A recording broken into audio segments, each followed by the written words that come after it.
your snow globes. Take out your snow globes. Take out your snow globes. Hello? You don't have to take out your snow globe. Everyone take out your snow globe. No, you don't hold it like this and like this. You're holding your snow globe. You all know what a snow globe is? Tyler, do you know what a snow globe is? Because it's got to be bigger than that. Snow globe. It's one of the little mini. Take out your snow globe. Okay, Andrew's got a big snow globe. So you got the snow globe. Now this is a snow globe. Bear in mind, this is serious business. This snow globe. Take out your snow globe. Now you know the snow globe. It's got the fit. This is not except for you who got yours at the airport on some. This is thick glass, viscous solution. Beautiful trees and this little snow person inside. And shake up your snow globe. Shake up your snow globe. Good shaking. Shaking up your snow globe. You can be noticing sort of what's happening as you're shaking. You can almost feel the viscous solution slightly before, one moment before where you are in the shaking. And now look at your snow globe and slowly place it down. You can almost hear it. It's got a nice steady base. Good. Look at your snow globe. And now, first of all, as you've been shaking it, what's happened to the snow? It's all over the place. And now that you've put it down, what's beginning to happen? Settling. Okay, look at your snow globe. Don't eat it, cheese it. Look at your snow globe and notice what's happening. Observe your snow globe. Look at your snow globe, Lena.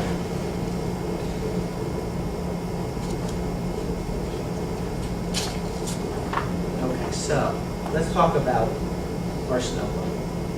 So, anybody ever have it where you're from where it's snowy? Ever have it where you're skiing or you're from where it's snowy? What's it like ever driving in the snow, in a snowstorm? What's it like driving in a snowstorm? Yeah. It's hard. It's very hard. It's awful. Nerve-wracking. It's nerve-wracking. And when you're looking out, what do you see in front of you? Nothing. It's just this blur. Right, white.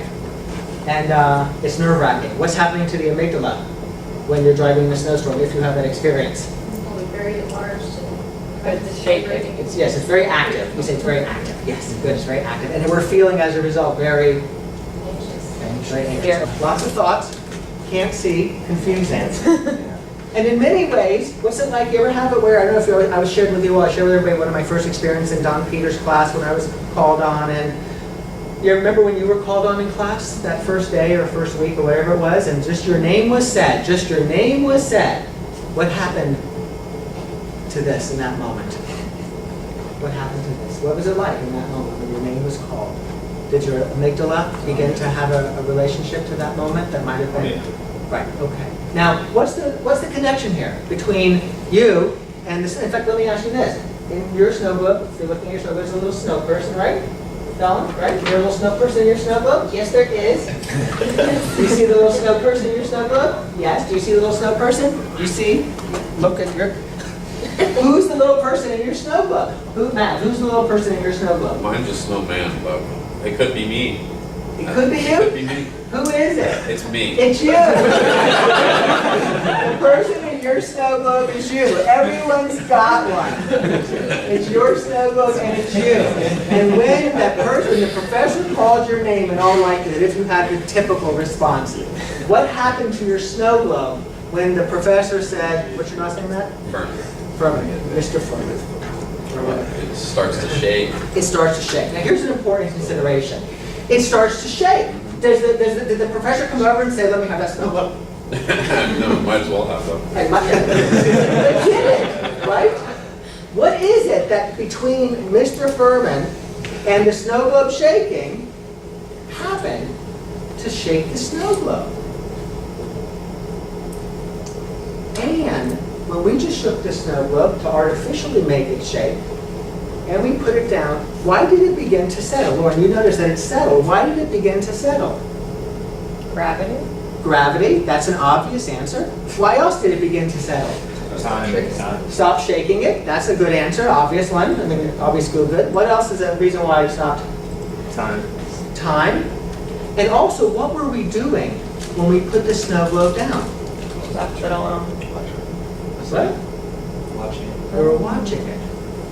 We were observing it. Now, when you had your name called, or you've had whatever experiences you've had in law firms, at home, with police officers, whatever it is, even with your own thoughts, and and your snow globe gets going, were you watching your snow globe in the midst of all that activity, or were you just caught in the snowstorm? What we're exploring is a practice that has us beginning to observe the snow globe as opposed to being lost in the snow globe. We're not taking ourselves out of the snow globe. The snow person is still in the snow globe. But there's some aspect of ourselves that can watch even ourselves in the midst of that experience. So when we practice mindfulness and when we talk about our experience with the 5-minute practice we've been doing, and I say it's about noticing what's arising, that's what we're interested in, especially now.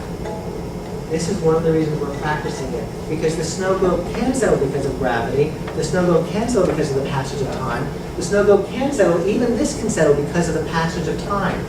But it can also settle because we have a quality of awareness we're bringing to our experience that changes the experience. And sometimes the snow doesn't have to go away for us to be able to confidently and courageously be in the midst of it and figure out what to do. And as a lawyer, it can be a very harried, chaotic place. To say, I just need to feel calm, I need to get away, that's not going to be what will serve your clients and your larger interest. But if we're aware of, then yes, the snow may change, and it may in fact settle more because of that awareness, but it doesn't have to. And that is why when you sit and you practice this week for 5 minutes, and you're saying, oh, it's so antsy. Somebody said, after a few seconds, I felt antsy. Good, notice the antsy. There's a little bit of snow globe activity there. And part of our exercise this week that I'll get to toward the end of the last part of the class is to begin to notice that. Any questions about that? We all have a snow globe. It's with us all the time. It usually disappears from our consideration. We're interested in making it more apparent, more obvious, to remember it's there and to turn to it. If nothing else, just say, oh, there goes my snow globe. That alone is a mindfulness moment. There goes my snow globe. No insight, no realization, nothing needs to change. There goes my snow globe. You've just now changed your relationship to that experience, even if a little bit.